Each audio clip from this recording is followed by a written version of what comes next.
준미예수님, 오늘은 연중제 23주간 화요일입니다. 복음 묵상 함께 하도록 하시겠습니다.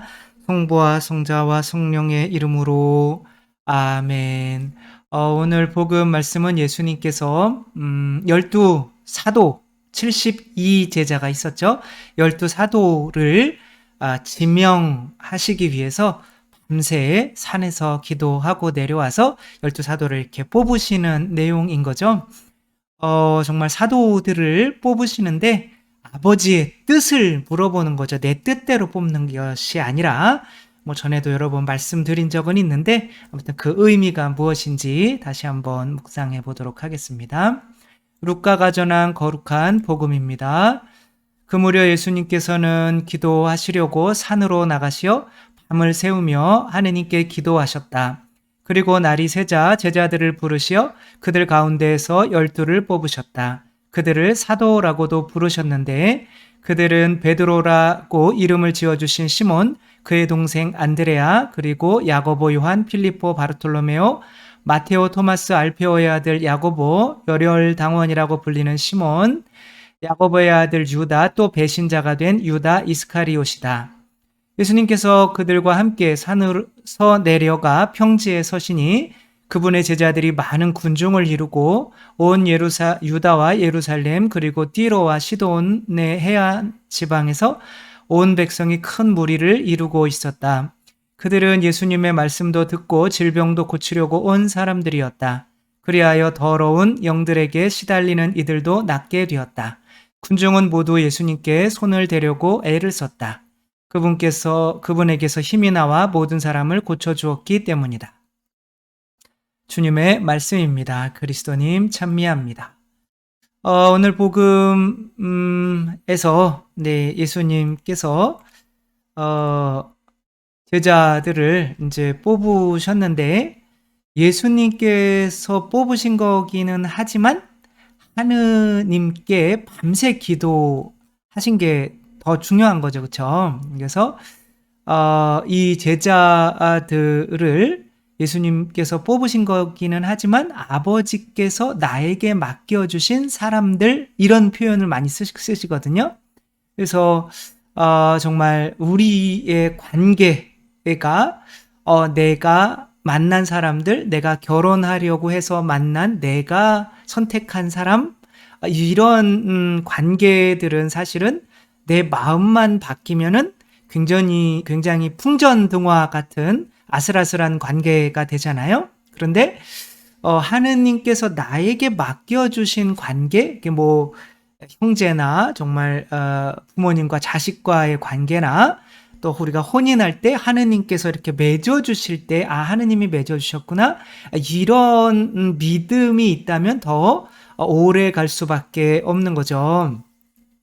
그래서 우리 믿음이 정말 불안한 거죠. 그렇죠? 이 사람이 날 떠날까 안 떠날까?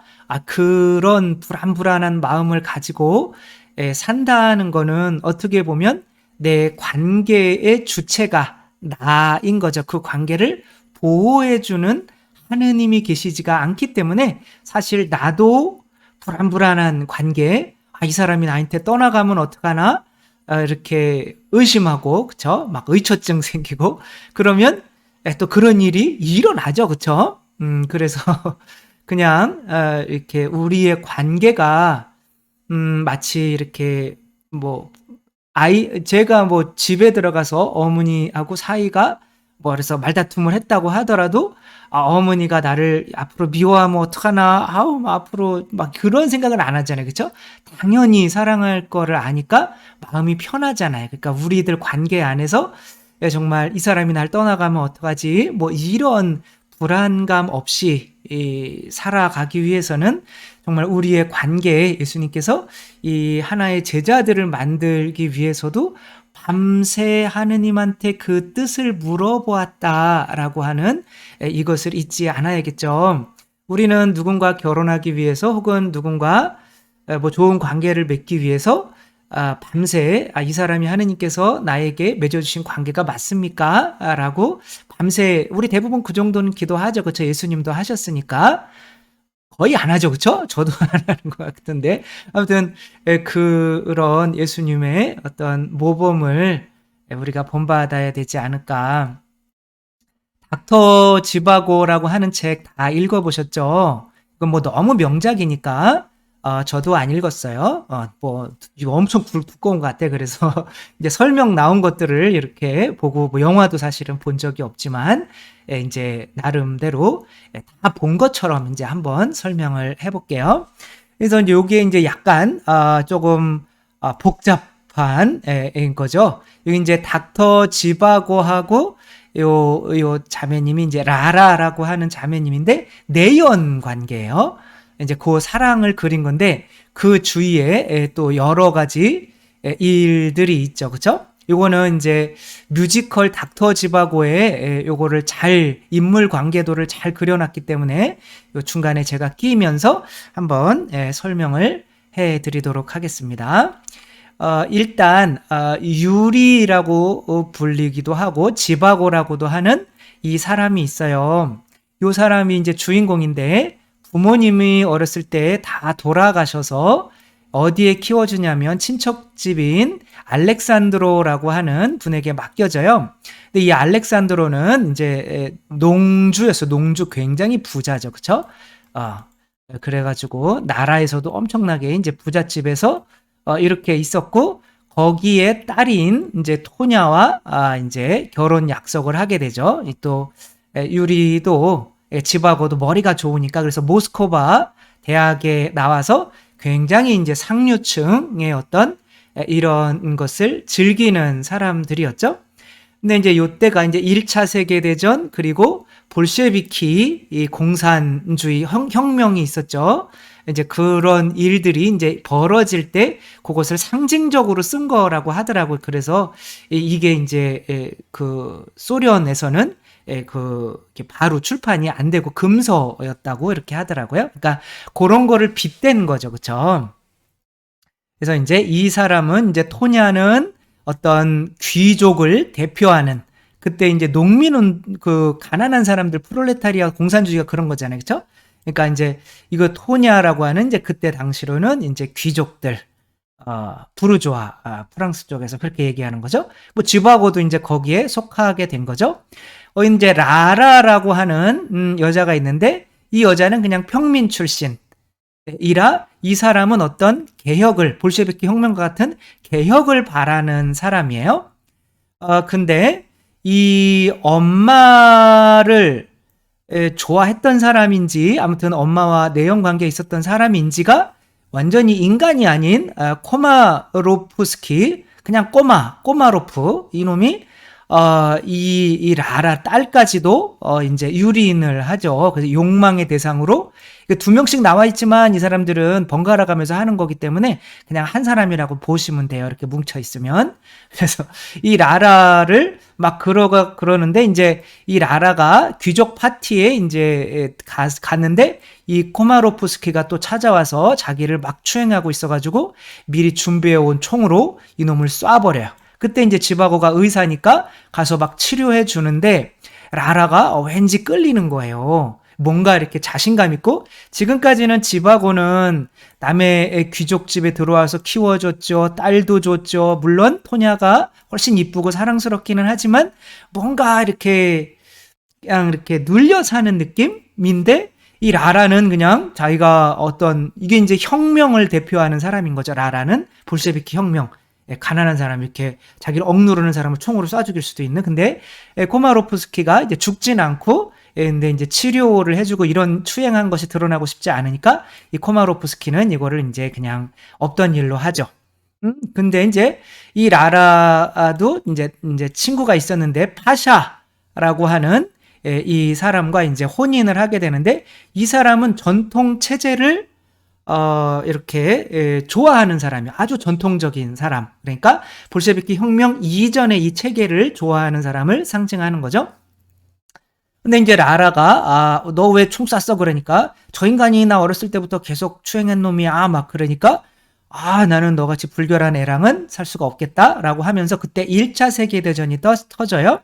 그래서 이 파샤가 이제 빠샤 그러고 가가지고 1차 세계대전에 참전을 하죠. 그러니까 이제 라라가 또 이제 그 자기 그래도 남편을 따라서 가야겠다 그래가지고 간호사로 이제 그 전쟁에 쫓아가요.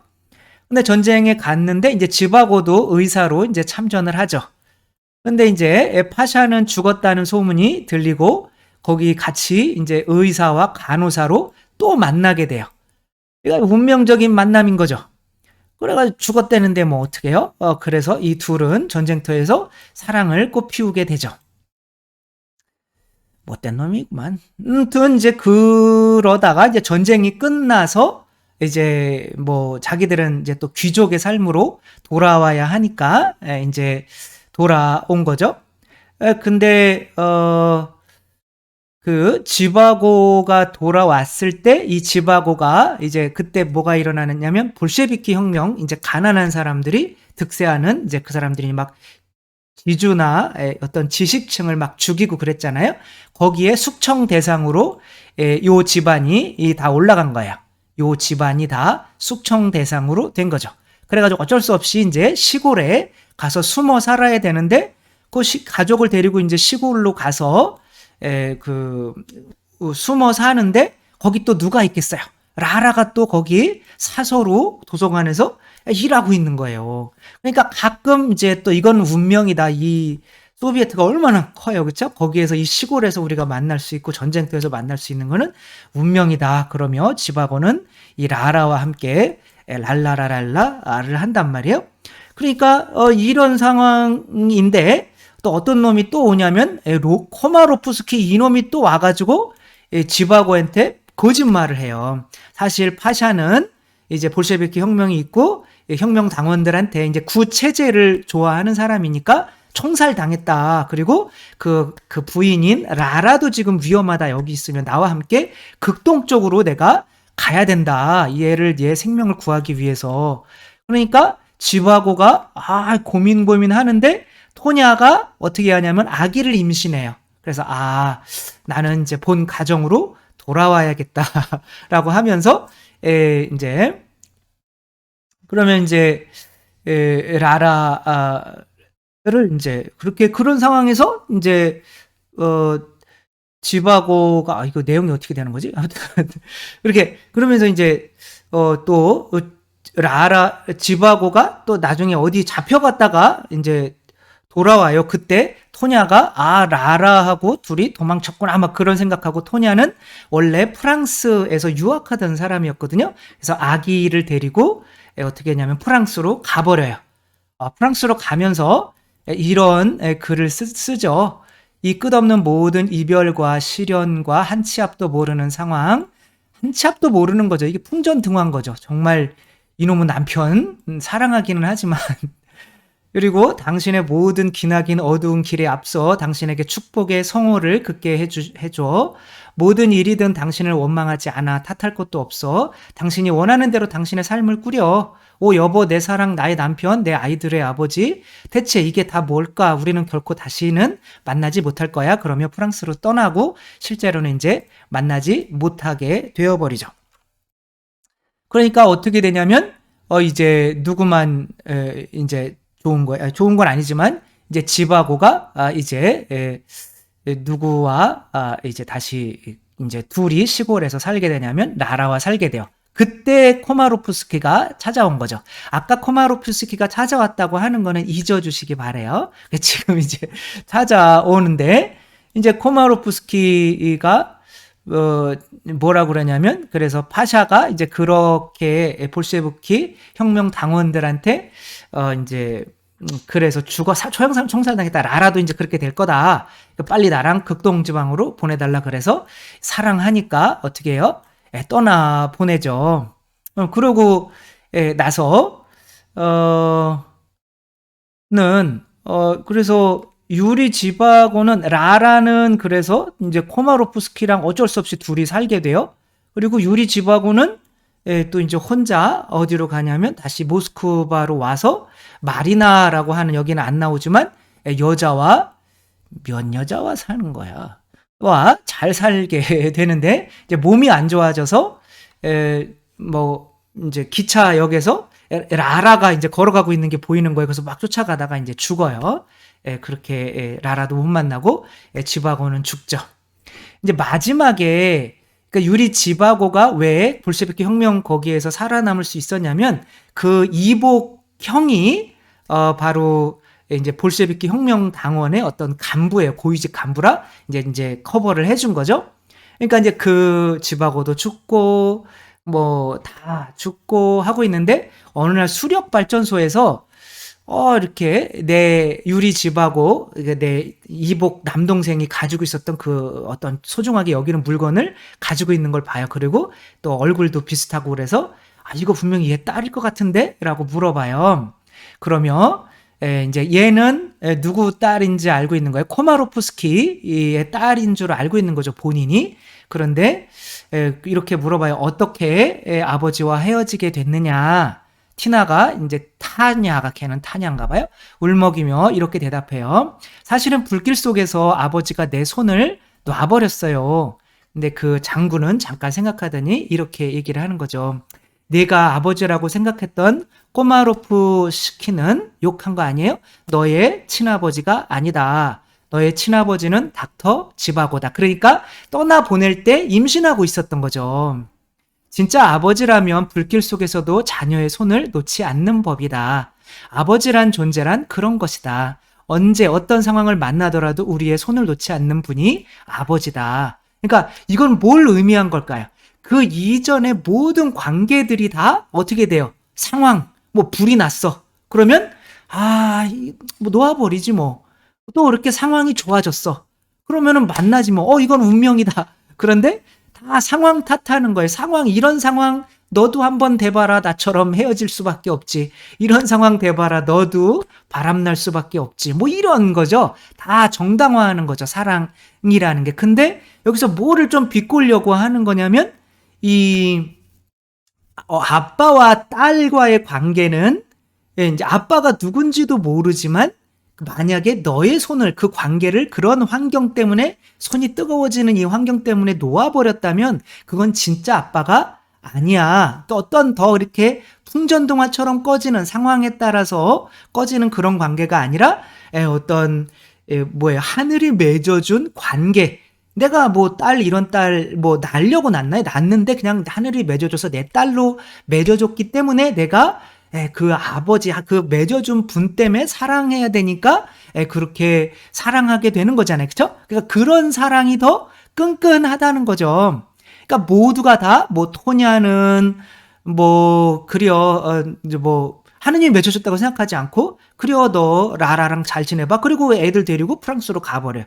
지바고는 진짜 완전 유리 같아요. 그쵸? 유리 지바고. 유리처럼 그냥 여기서 깨지고 저기서 깨지고 상황이 맞으면 이렇게, 물론 그 사람이 그렇게 나쁜 사람은 아니지만, 관계적으로 표현될 때는, 진짜, 3명의 여자랑 살면서, 부러워하면 안 돼. 부럽지 않아요? 그렇게 살면서, 그냥 애도 우리가 각자에게서 다 낳고, 그러나, 실제로 그 아이들을 잘 키우지 못하는 그런, 아버지 없이 살게 만드는 자녀들을 많이 코마로프스키는 이스키는 아니야. 얘는, 그냥 인간이 아닌 거야. 얘는 그냥 욕망의 대상이 내가 욕망만 풀 수 있다면 누구든지 이렇게 얻고 버리고 할 수 있는 이런 인간인 거죠. 그쵸?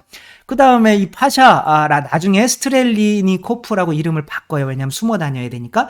그러니까 얘는 내가 정치에 내가 이전에 생각해오던 순결에 어긋난다. 이 사람이 그러면 본인이 그런 환경 때문에 그런 조건 때문에 관계를 끊을 수 있는 사람인 거죠. 이렇게 관계라고 하는 것이, 만약에, 이제 내가 이 사람을 선택했어. 그러면 내가 선택한 이유가 있을 거 아니야. 이 사람이 전삼영 요셉 신부님처럼 잘생겨서. 죄송합니다. 아무튼, 그래서 선택했는데, 이 인간이, 못생겨졌다. 그러면, 너는 내가 이래서 좋아했는데 안 되겠네? 그러면 싫어질 수 있다. 다른 오빠를 찾을 수가 있게 되잖아요. 그쵸? 그러니까 그런 것처럼 내가 무언가를 좋아한다는 거는 내 자신을 채우기 위한 이 욕구 때문에 좋아하는 거기 때문에 그런 욕구가 사라져 버리면 관계가 끝나버리겠죠. 그쵸? 그러니까 부모가 맺어줬다. 누구가 맺어줬다. 그럼 부모가 돌아가시면 어떻게 돼요? 형제간에 형제간의 부모가 돌아가시면 그래도 연이 그 이전보다 그렇게 단단하지는 않잖아요. 그죠? 우리 부모 마음 안 아프게 해드리기 위해서 형제끼리 더 친하고 더 그런 모습을 보여주려고 하잖아요. 그죠? 근데 그런 게 오래가지 못한다는 거죠. 그런 것도. 그러니까 영원하려면 믿음이 있고 하느님이 맺어주셨다는 이 믿음이 있어야 되는데, 그 믿음은 내가 평상시에 그냥 가질 수 있는 것이 아니라 예수님처럼 어떻게 해야 가질 수 있는 거예요? 밤새 기도해야 가질 수 있는 거죠. 그래서 밤새 기도했더니 누구도, 가룟 유다도 그냥 12사도로 해라. 그러니까 예수님은 가룟 유다가 당신을 배반할 때까지 이 사람이 그렇게 나쁜 사람인지 아무에게도 뭐 요한에게만 살짝 이야기를 해주지만 이 사람을 보호해 준단 말이에요. 12사도로서 끝까지 책임을 진단 말이에요. 이 원수 같은 인간을. 저 같았으면 그냥 바로 내쳤죠. 뭐 그런 건데 하느님이 맺어주셨기 때문에 하느님 때문에 이 사람을 끝까지 참아내고 할 수 있는 힘이 있는 거죠. 그래서 우리들도 정말 이 세상에서 많은 관계를 맺고 사는데 하느님께서 맺어주신 건지 아닌지를 항상 묵상하며 밤새 중요한 경우에는 결혼해야 될까 말까는 정말 성체 앞에서 밤새도록 기도하고 하느님의 뜻이 무엇일까를 기도하면 분명히 어떤 확신을 주셔요. 그 확신 없이 하는 결혼은 항상 힘들 수밖에 없는 거죠. 힘든 일이 없는 게 아니라 있지만 하느님 때문에 참아 나갈 수 있는 힘이 생기는 거죠. 그렇기 때문에 정말 하느님의 뜻, 이 모든 관계가 풍전등화처럼 그리고 또 저 사람 떠나가면 어떡하나. 그러니까 내가 하느님의 뜻을 중요하게 여기는 사람이라면 떠나가도 그건 하느님의 뜻이겠지라고 생각하니까 집착하지 않잖아요. 그래서 관계에서 두려움이 없잖아요.